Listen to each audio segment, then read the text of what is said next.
status hari ini, informasi terkini, semua akan tersaji di satu acara pasti.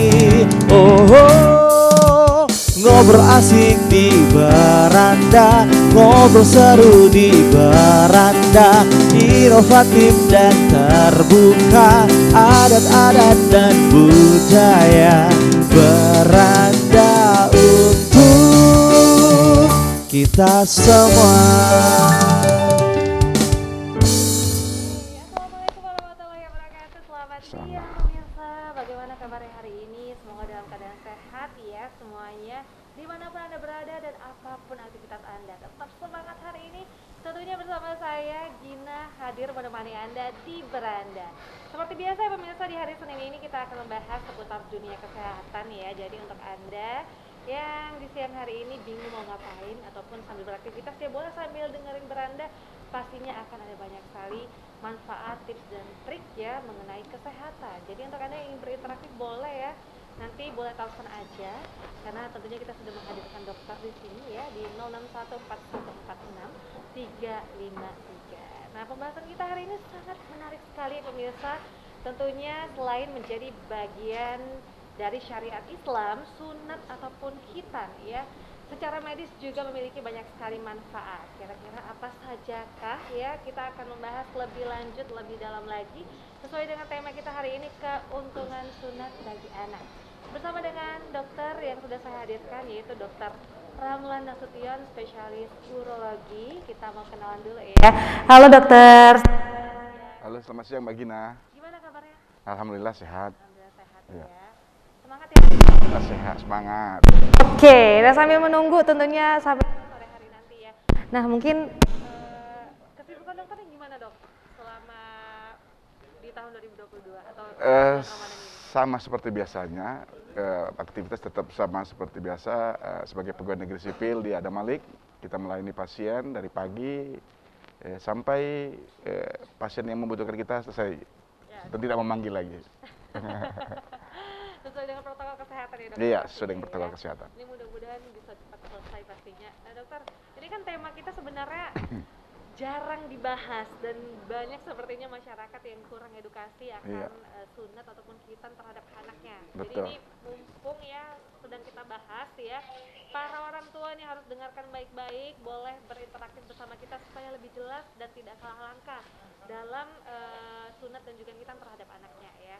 Nah, kita bahas dari sisi medis nih, karena kan dokter sangat ahli ya di bidangnya. Kira-kira kalau misalnya sunat atau khitan ini dari sisi medis ini gimana penanganannya dokter? Jadi memang kalau kita lihat sejarahnya memang sunat ini atau sirkumsisi ini sebenarnya bukan hanya dianut oleh umat Islam saja, tapi umat orang-orang Yahudi, orang-orang Kristiani juga kalau kita lihat sudah melakukan hal yang sama. Dan kalau dilihat historinya 2.300 tahun yang lalu sudah ditemukan mumi yang sudah disunat. Nah, pada orang Muslim memang sunat ini menjadi suatu kebiasaan religius, ya. Dan idealnya yang jadi pertanyaan adalah usia berapa sih anak saya idealnya untuk disunat? Nah, ini nanti berhubungan dengan manfaat yang akan didapat oleh anak pada saat dilakukan sunat atau khitan. Kemudian teknik melakukannya harus dilakukan dengan resiko atau kemungkinan timbulnya komplikasi yang seminimal mungkin pada saat pelaksanaan khitan ini atau sunat ini. Iya betul, jangan sampai anaknya jadi nangis terus-terusan ya dokter ya. Jadi orang tuanya makin pusing ya jadinya ya. Jadi sebenarnya kalau dokter bilang banyak sekali manfaatnya, jadi jangan sampai nggak sunat, jangan sampai kelupaan ya. Betul. Dokter ya. Harus sunat anaknya ya. Oke, jadi sebenarnya kalau untuk sekarang ini ya, kan ada banyak metode ya dokter ya. Kira-kira apa aja nih metodenya? Dari dulu, dari metode pertama kali sirkumsisi pada anak itu pertama kali tahun 1930. Itu ada alat namanya Gomco atau plastibel. Itu yang dipakai sekarang yang mirip seperti sekarang. Jadi alatnya itu disarungkan ke penggilingan penisnya, kemudian dipotong, dijepit, dilepas. Nah, alat itu berkembang dari mulai dalam bentuk metal, bentuk plastik, terus sekarang dalam bentuk yang disebut dengan klem, yang ujungnya klem. Nah, semua alat itu memberikan manfaat dan memberikan resiko yang lebih minimal dengan alat-alat sebelumnya. Tetapi memang sampai saat ini ya, baik itu yang menggunakan klem atau menggunakan laser atau menggunakan teknik yang termaju sekarang saat ini pun, dari kita, dari protokol kita, dari SOP kita di urologi itu memang tetap metode konvensional yang memberikan resiko yang paling minimal. Jadi kita melakukan sirkumsisi itu idealnya dengan pembiusan lokal, kemudian disayat, kemudian dijahit. Nah, biasanya akan memberikan efek terapi dan kesembuhan 3 hari. Pasien sudah anak biasanya sudah bisa pakai celana, sudah bisa jalan. Oke, baik. Berarti istilah medisnya sirkumsisi ya? Sirkumsisi. Sirkumsisi. Atau Oke, khitan, kita atau khitan ya. Nah, dokter, jadi metodenya banyak, ada yang klaim, terus ada laser. Ada laser. Tapi kalau dokter bilang tadi 3 hari penyembuhannya, yang beredar ini di masyarakat ya yang banyak juga ada metode yang namanya laser. Habis dihitan, udah bisa langsung gerak, udah bisa jalan-jalan. Nah, itu benar nggak, Dok? Benar. Jadi itu metode klaim. Jadi artinya gini, pada saat melakukan sunat itu, pada saat membuang kulit, sunat itu adalah kalau bahasa medisnya sirkumsisi. Dia sirkum itu artinya around, sisin itu artinya memotong. Jadi memotong keliling. Iya. Nah, kalau dia menggunakan dengan teknik klaim, apapun label brandednya, jadi kulit itu hanya dijepit. Kemudian ujung kulitnya dibuang sehingga tidak terjadi perdarahan dan tidak ada jahitan. Ya. Jadi pasien si anak habis disunat langsung bisa main bola, bisa pakai celana, bisa naik sepeda. Cuman memang ada resiko yang masyarakat harus tahu bahwa kulit yang dijepit itu oleh klaim itu nanti 5 hari akan dilepas. Jadi ada sisi kulit yang harusnya dijahit tapi dijepit aja supaya nggak berdarah. Nah 5 hari kita pada sebagian orang dengan higienis yang kurang bagus, mungkin di rumah dia pipisnya ke sana kemari, buang air besarnya campur ke tempat sunatnya selama 3 sampai 5 hari. Nah, itu bisa terinfeksi. Dan pada saat itulah resikonya, maka pada saat dibuka terjadi infeksi, sepsis, bisa terjadi hitam jaringan di sekitarnya. Dan itu yang resikonya. Dan itu yang resiko yang tidak didapat pada teknik sirkumsisi atau sunat yang konvensional menggunakan pisau. Oh, berarti ada kelebihan dan kekurangan ya kalau kita memilih metodenya masing-masing ya, dokter ya. Betul. Jadi memang harus dipatuhi, harus disiplin nih orang tuanya. Kalau memilih yang metode klaim atau laser itu yang memang harus dijaga kebersihannya. Kalaupun anak-anak mau langsung beraktivitas ya. Kalau konvensional mungkin anaknya harus jangan gerak dulu ya, dokter, 3 hari. Duduk aja gitu ya, dok. Karena ada sayatan, ada jahitan. Ada sayatan, jahitan dan berdarah ya. Berdarah karena secara medis strength luka itu, kekuatan luka itu baru ada setelah 3 hari. Makanya orang-orang kalau udah dioperasi supaya jangan bergerak dulu selama 3 hari. Setelah 3 hari dia boleh bergerak karena jahitan itu sudah kuat. Oke. Nah, kalau kita disuruh memilih nih, dokter, antara metode konvensional dan juga yang laser tadi, sebaiknya pilih yang mana ya, dokter ya? Ini mungkin masih banyak yang menjadi orang tua baru, mama-mama muda, papa muda, bingung mau milih yang mana. Jadi bagian itu tergantung pilihan seseorang ya. Jadi pilihan seseorang. Jadi kalau dia merasa bisa menjaga higienis anaknya, dia ingin langsung bisa pakai celana, bisa besok sekolah, ya silakan menggunakan yang klaim. Kalau dia pengen, kalau dia menggunakan laser itu sebenarnya tidak berbeda dengan konvensional dengan menggunakan pisau. Cuman pemotongnya dia pakai laser. Nah, kalau kita memotongnya pakai pisau, hanya kulit yang dipotong saja yang luka. Tapi kalau kita menggunakan pakai panas atau pakai laser, maka selain kulit yang dipotong, maka jaringan normal yang di sekitar panas itu juga akan terluka. Makanya kita menghindari menggunakan laser. Ya, tergantung pilihan orang tuanya ya. Tapi disarankan. Ya, secara medis kita tetap menganjurkan untuk teknik operasi yang konvensional. Oke, jadi Bang Fahmi nih, ini orang tua baru nih, dokter ya. Baru punya anak, berapa tahun anaknya, Bang? 2 tahun, dok. Ini berapa tahun, Ki? Cewek ya? Ini cowok, abang cewek, cowok ya? Cowok, nah. Jadi pas banget sebenarnya, dok, temanya. Jadi kita juga udah bisa prepare. Tadi ada pertanyaan dari ini Dok Rizky yang di belakang. Nah, kira-kira kalau misalkan anaknya di khitan di umur 5 tahun sebelum SD misalnya, itu kira-kira ada pengaruh nggak? Katanya kan ada mitos kalau sebelum SMP atau sebelum tamat SD nanti pertumbuhan badannya itu nggak bagus gitu. Kan ada gitu-gitu mitosnya, Dok. Itu apakah sunat ini atau khitan ini ada pengaruh nggak ke hal-hal yang seperti itu gitu, ke pertumbuhan, atau ya biasa atau normal-normal aja, lebih cepat mungkin lebih bagus. Nah gimana kira-kira dok? Nah ini pertanyaannya bagus sekali nih dokter ya. Jadi sebenarnya nambahin ke pertanyaan saya juga ya. Jadi idealnya sebaiknya anak tuh khitan umur berapa? Kalau di SMP boleh nggak gitu? Iya. Jadi begini. Jadi itu memang mitos sejak saya dulu sekolah juga sudah ada mitos itu. Kalau kita disunat lebih cepat, katanya lebih cepat dewasa. Kalau disunatnya kecepatan, jadi terganggu pertumbuhannya. Jadi pertumbuhan laki-laki itu hormonnya adalah hormon testosteron. Jadi tidak dipengaruhi oleh dibuangnya kulit atau tidak dibuangnya kulit pada daerah gland penis, pada peripusium. Jadi mau disunat cepat atau disunat lambat, nggak ada hubungannya dengan makin cepat dewasa atau makin lambat dewasa. Jadi itu hanya mitos. Oke. Mitos ternyata ya. Ya. Kemudian kalau ditanya idealnya kapan seorang anak itu disirkumsisi, maka kita harus melihat manfaat daripada khitan itu, sunat itu sendiri. Jadi kalau kita lihat, kita baca penelitian sudah sangat banyak, sudah ribuan penelitian itu menunjukkan kalau anak disunat lebih cepat, dan lebih cepat dalam arti kata di bawah 2 tahun, maka manfaat atau advantage yang didapat anak akibat disunat atau dikhitan ini lebih banyak. Manfaatnya apa? Misalnya kalau kita buka buku WHO bilang bahwa 30% kanker penis, infeksi pada gland penis dan pada kulitnya, termasuk penurunan penyakit HIV itu akan turun pada laki-laki yang sudah disirkumsisi atau disunat. Oke, dokter, kalau begitu kita akan sambung kira-kira ini masuknya ke manfaat ya. Jadi keuntungan atau manfaat apa yang kita dapatkan kalau anak kita disunat, ya nanti kan kita sambung lagi setelah iklan ya dokter ya. Kalau begitu jangan kemana-mana ya pemirsa, tetap di Beranda.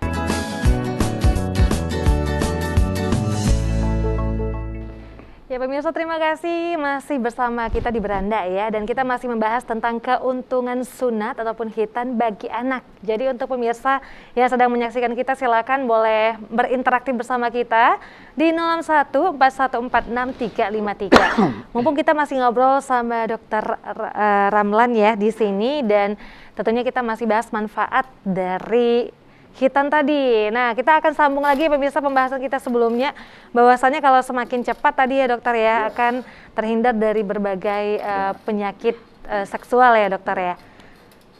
Semakin cepatnya itu umur berapa dokter? Jadi kalau datanya itu menunjukkan kalau anak itu dikhitan sebelum 2 tahun, kalau dalam literatur itu dibilang early life, jadi itu manfaatnya pertama angka kanker penisnya pada masa setelah dewasa itu turun sampai 30%. Oh begitu. Kemudian resiko phimosis atau infeksi pada daerah kulit dan kemaluannya itu juga akan turun sampai 30%, termasuk timbulnya infeksi berulang.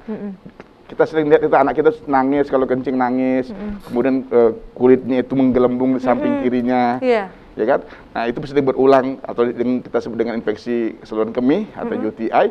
Nah itu angka itu akan turun sepertiga kalau dia lebih cepat dilakukan khitan. Itu manfaat awal yang kita dapatkan. Tapi nanti untuk jangka panjangnya akan lebih banyak manfaat yang akan diberikan kalau anak itu lebih cepat dikhitan. Oke, berarti lebih cepat lebih baik ya, dokter ya.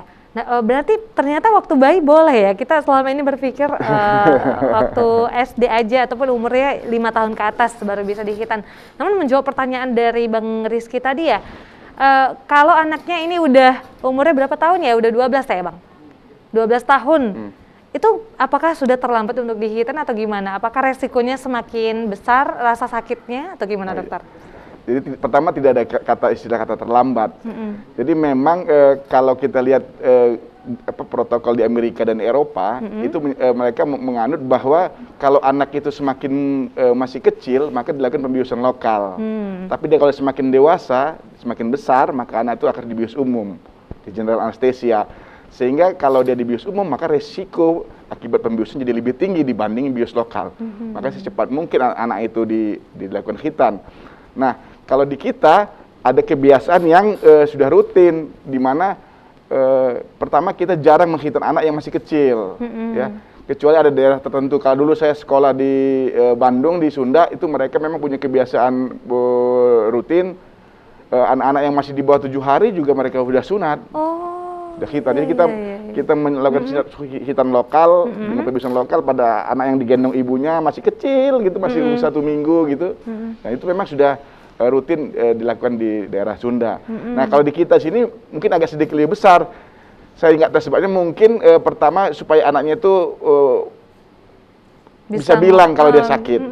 Kemudian orang tuanya nggak mau memaksakan kepada anaknya, dia mesti ada will, anaknya itu mesti mau, saya mau sunat gitu, saya mau dihitan gitu, sehingga mungkin lebih nyaman bagi orang tuanya, anak saya sudah mau, sehingga saya nggak harus memaksakan untuk dihitan. Dan dia kalau nyeri sudah bisa bilang gitu. Mungkin kalau pada anak yang masih kecil, masih bayi, manfaat itu nggak dapat. Cuma memang manfaat jangka panjangnya akan berkurang kalau dia dihitan setelah di atas 2 tahun. Oke, berarti itu dia ya, hitan lebih cepat usia, lebih muda usia anak, maka resikonya manfaatnya lebih banyak diterima. Manfaatnya juga makin banyak, resikonya bakal lebih rendah ya, rendah, dokter ya. Betul. Ada juga orang tua yang mungkin ya nggak tahu bahwasannya anaknya boleh dihitan pada saat bayi gitu, balita. Mungkin umur 7 tahun baru hitan gitu ya. Jadi mungkin ini bisa mengedukasi para ibu-ibu ataupun orang tua ya, bahwasannya anaknya sudah bisa dihitan. Kalaupun anaknya baru lahir juga 7 hari sudah bisa dihitan ya. Oke. Nah, namun saya juga pernah dengar bahwasannya hitan nggak hanya untuk anak laki-laki, tapi juga untuk anak perempuan. Apakah itu benar, dokter? Benar, itu benar ya. Jadi kalau secara religi di umat Islam itu memang ada hitan pada wanita, tapi sifatnya berbeda dengan hitan pada anak laki-laki. Kalau pada anak laki-laki ada kulit atau yang disebut dengan prepusium yang dibuang di kulit di sekitar kemaluan yang dibuang. Tapi kalau pada wanita dia hanya ngasih tanda saja, jadi tidak ada organ atau bagian dari organ yang dibuang. Oke. Berarti perempuan juga memberikan manfaat juga kah untuk si perempuan sendiri apa, dokter? Perempuan tidak, karena tidak ada bagian dari organ yang dibuang. Jadi hanya sebagai simbol saja bahwasanya sudah dihitan. Oke. Resiko apa yang terjadi kalau ada seseorang yang belum hitan? Jadi seperti saya bilang tadi, kalau orang itu belum dihitan, maka pertama angka kemungkinan timbulnya kanker penis setelah dia dewasa, kanker di batang kemaluan itu menjadi naik 30%, 3 kali lipat dibanding orang yang disirkum. Kemudian resiko anak itu mengalami infeksi saluran kemih berulang-ulang itu juga naik 30%. Kemudian anak dengan hitan itu yang tidak dihitan ini nanti pada dewasanya, pada saat berhubungan seksual dengan istrinya, nah resiko timbulnya kanker leher rahim pada istri itu meningkat 10% berdasarkan data dari evidence base. Berarti jadi memberikan dampak negatif kepada pasangannya juga ternyata ya.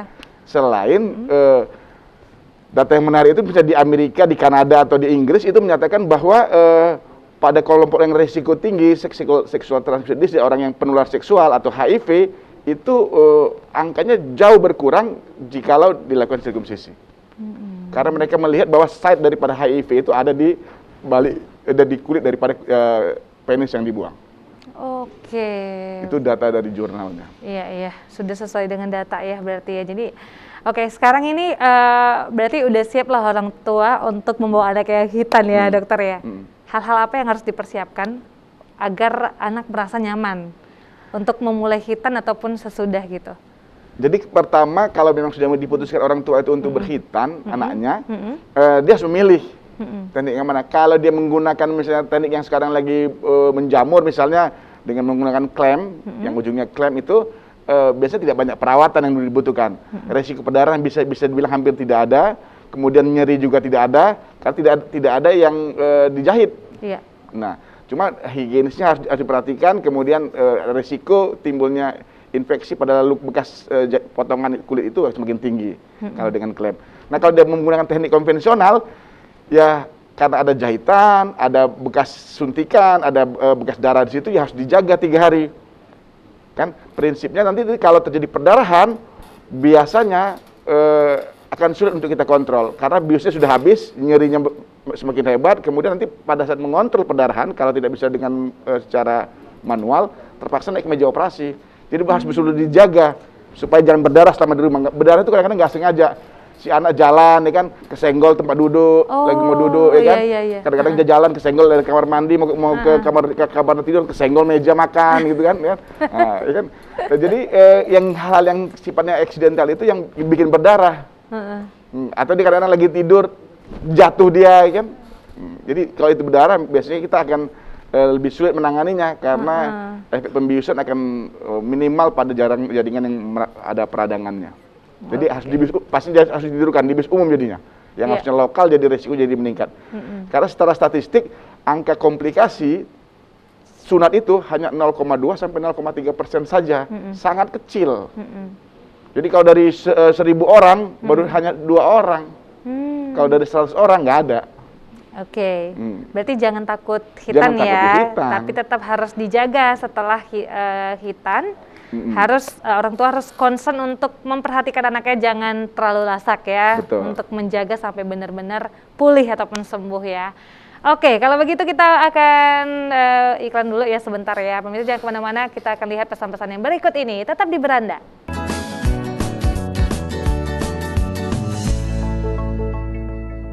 Kita masih bahas tentang keuntungan hitan bagi anak ya. Nah, kayaknya udah dapat titik terang nih pemirsa ya, bahwasannya banyak sekali manfaat yang didapat terhadap anak ya kalau misalnya melakukan hitan, kalaupun hitannya juga semakin cepat ya.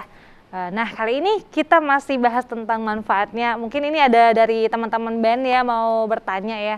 Ada 10 pertanyaan ya katanya. Ada, sebenarnya kita udah siapin, karena ini hitan dok, jadi sebenarnya kita udah nyiapin banyak pertanyaan, ada 25. Oh iya, nggak siap-siap lah nanti kita ya. 24-nya tadi Gina sudah nanyain semua.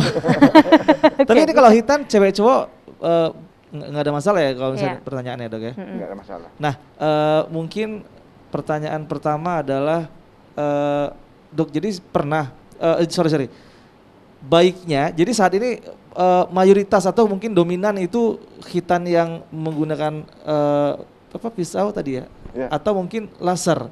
Nah, tapi kayaknya image di masyarakat itu beranggapan pakai laser tuh cepat sembuh, pakai laser tuh bisa sejam 2 jam bisa pakai celana gitu.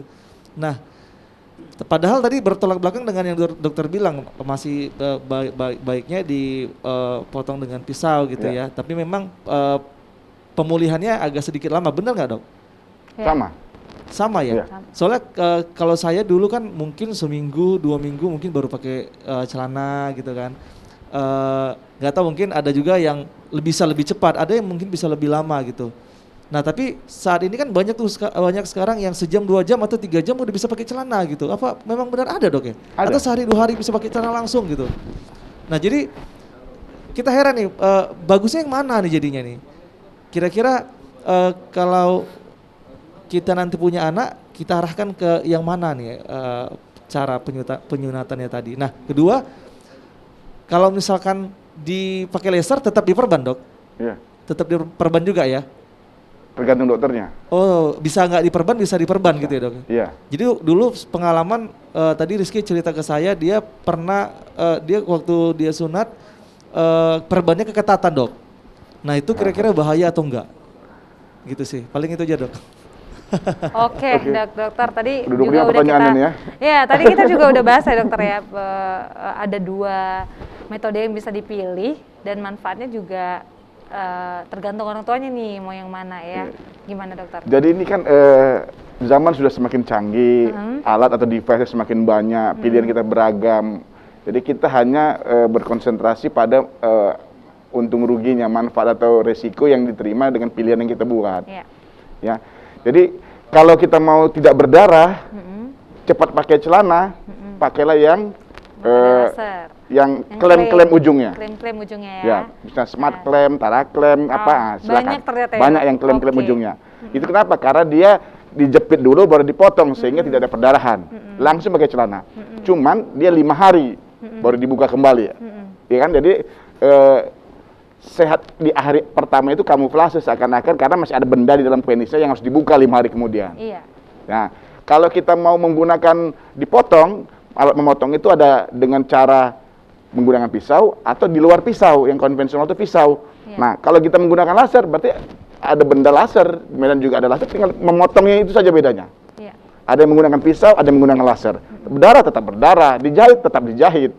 Nah, kalau untuk dengan menggunakan pisau atau laser atau sejenis yang sifatnya membuang kulit dengan sayatan itu 3 hari. Jadi dia akan dijahit, kemudian dia akan pulang pakai celana.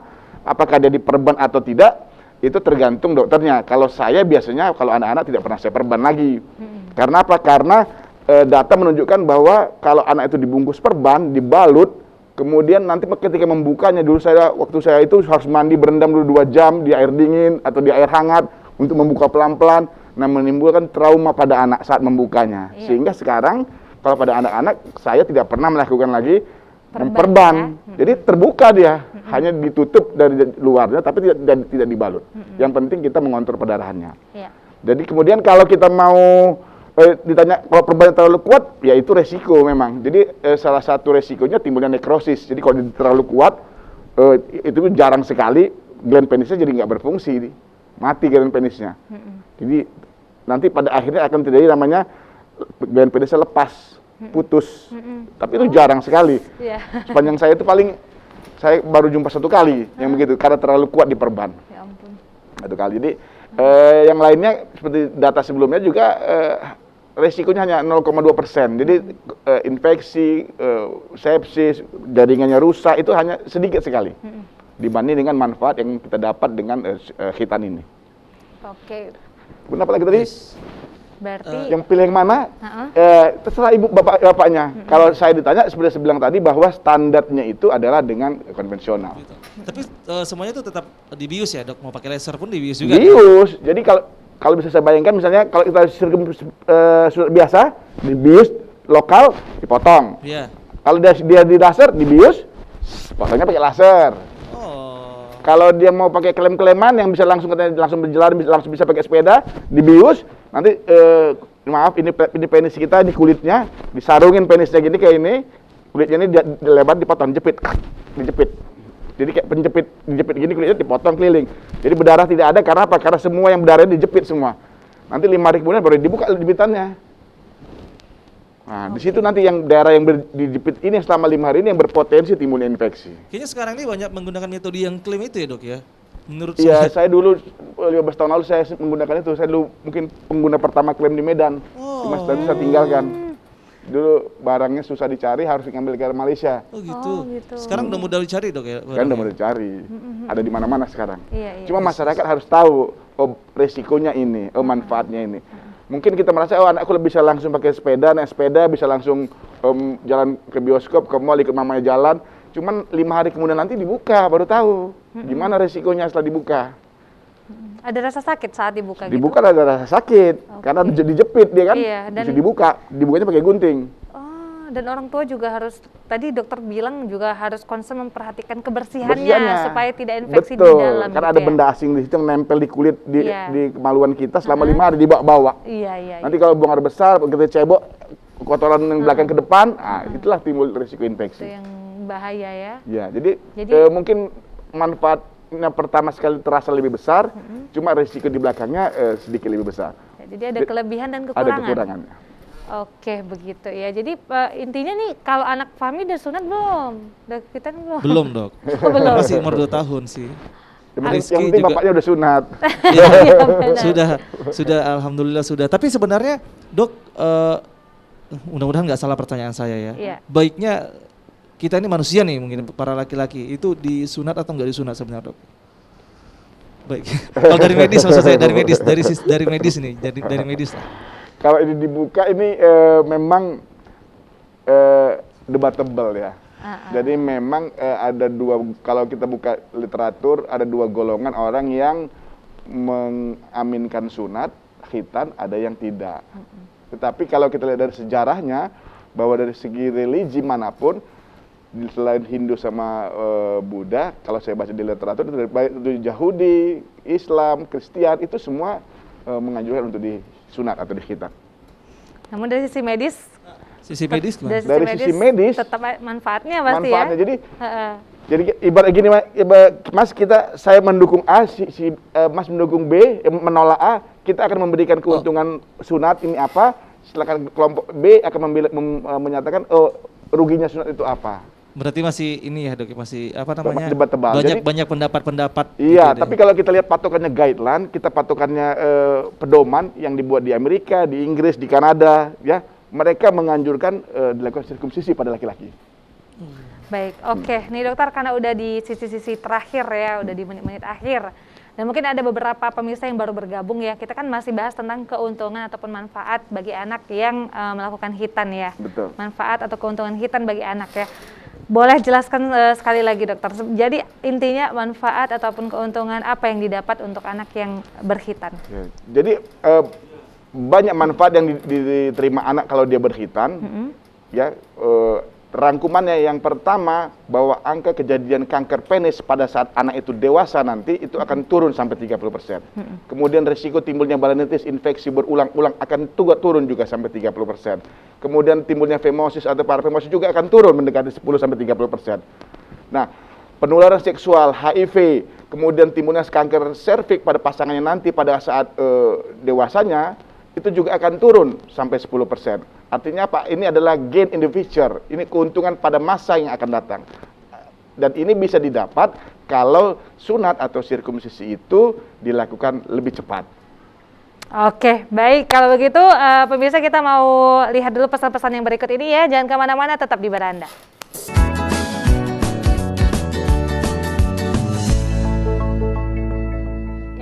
Masih di Beranda tentunya ya, masih menemani Anda di siang hari ini, dan tentunya terima kasih untuk Anda yang terus menyaksikan kita ya. Dan kita masih bahas tentang keuntungan khitan bagi anak ya. Sepertinya ini udah cukup jelas ya, dan ini mungkin orang tua ataupun pemirsa ini bisa langsung memulai stepnya nih kalau misalnya anaknya belum dikhitan ya, supaya memberikan manfaat dan juga keuntungan bagi anak kita sendiri. Nah, karena sudah di akhir acara ya pemirsa, mungkin saya mau bertanya sama dokter, kira-kira boleh kasih pesan sehat sedikit sama pemirsa terkait dengan tema kita hari ini. Buat masyarakat, saya cuma ingin menyampaikan bahwa khitan atau sunat itu merupakan tindakan untuk higienis yang bagus, untuk higienis yang baik, ya, yang bisa mencegah atau memprevent berbagai macam penyakit yang akan muncul pada anak, baik pada saat dia masih kecil sampai nanti setelah dia dewasa. Jadi saran saya, kalau memang kita lihat datanya, maka saya sangat menganjurkan untuk dilakukan sirkumsisi atau pada sunat pada anak-anak demi mencegah timbulnya penyakit-penyakit pada masa yang akan datangnya setelah anak itu besar. Yes, betul sekali. Jadi jangan takut ya. Jangan takut. Jangan takut lihat anaknya nangis ya. Paling cuma 3 hari doang ya dokter ya, nggak lama-lama ya. Sunatnya juga cuma 15 menit. Cuma 15 menit bius lokal. Iya, cuma bentar doang ya. Kalau dulu kita masih disuntik, kemudian sekarang sudah ada krim. Nggak pakai suntik lagi, di krim. Gitu. Ada yang disemprot pakai ether, pakai zat anestesik, bius semprot. Jadi banyak pilihan. Kalau dia takut disuntik, kalau takut di jarum, cuman ya dipotong tetap ada, hanya pembiusannya aja yang tekniknya berbeda. Ya, kalau udah dibius ya pasti udah tidak merasakan tidak sakit apa-apa, sekali benar. Sudah tidak apa-apa ya dokter ya. Jadi sebenarnya sudah dimudahkan lah sekarang ya untuk anak-anak melakukan khitan ataupun sirkumsisi ya, sudah sangat maju sekarang. Sudah sangat modern juga ya. Nah, kalau begitu terima kasih Dokter Ramlan sudah hadir bersama kita memberikan penjelasan yang sangat menarik dan juga ilmu ya untuk kita, mengedukasi kita semua ya. Mudah-mudahan bermanfaat dan mudah-mudahan bisa jumpa lagi ya sama dokter ya. Amin. Nanti kita mau undang lagi. Kalau begitu itu dia penjelasan tentang keuntungan khitan ataupun sirkumsisi bagi anak ya. Jadi untuk para orang tua jangan takut untuk anaknya dikhitan karena pastinya memberikan banyak sekali manfaat untuk anak itu sendiri. Kalau begitu tetap terus saksikan Beranda setiap hari Senin jam 2 siang kita akan membahas tentang seputar dunia kesehatan dengan topik-topik yang berbeda. Mudah-mudahan ini juga memberikan banyak manfaat untuk Anda, bisa menjalani hari tetap sehat pastinya. Salam sehat untuk Anda semua ya, tetap jaga kesehatan, semangat, terima kasih. Saya Gina Febriona pamit undur diri. Selamat siang dan sampai jumpa.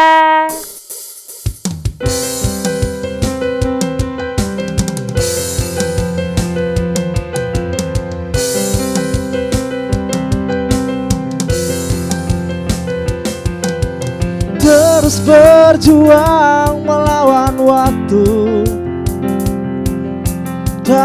pernah pudar termakan usia, selalu menyapa pemirsa lewat layar kaca, yang pertama hadir untuk Indonesia. Jauh melangkah terus berjaya, membangun budaya bangsa Indonesia. Kobarkan api semangat di dalam dada, sebagai media pemersatu bangsa.